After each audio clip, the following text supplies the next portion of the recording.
Voilà ce qu'on met dans les mains des enfants. Ouais, le formatage commence dès la naissance. Faut taper fort. Et ce globe est notre ticket d'entrée dans l'asile de fous.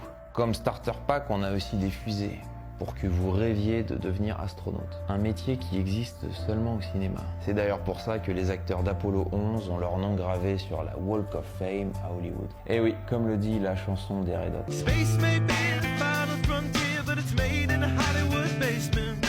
Voilà, on vous fait avaler des histoires hors normes pour que vous passiez votre vie à côté de la plaque. Et pourtant, un simple raisonnement pourrait tout remettre en question.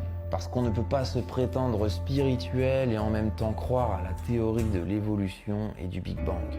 Ça ne va pas ensemble. Vous avez déjà vu un lac se courber? Bah non, et vous ne pouvez pas le concevoir, on est d'accord? Alors comment pouvez-vous imaginer un océan tordu? Parce que c'est la même chose, c'est de l'eau. Et l'eau ne se courbe pas. Depuis cette villa, j'ai une belle vue sur l'horizon. Et comme ce mot l'indique, ça a plutôt l'air horizontal. Et puis on n'a pas l'impression de bouger à 100 000 km/h, on est d'accord? Qu'est-ce qu'on en raconte comme connerie? Que la Terre est une boule d'eau, courbée, et tout reste bien attaché.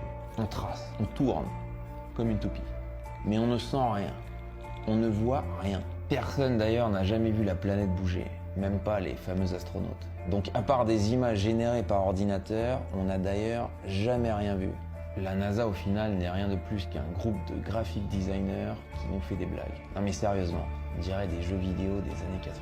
Vous voyez, de simples questions. Et pourtant, personne ne se les pose.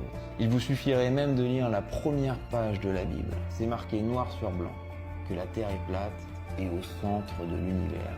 Et puis si on bougeait si vite, on n'aurait pas tout le temps les mêmes étoiles au-dessus de la tête, avec Polaris au centre. Mais qui de nos jours va lire la Bible dans une société satanique qui vénère la dépravation humaine?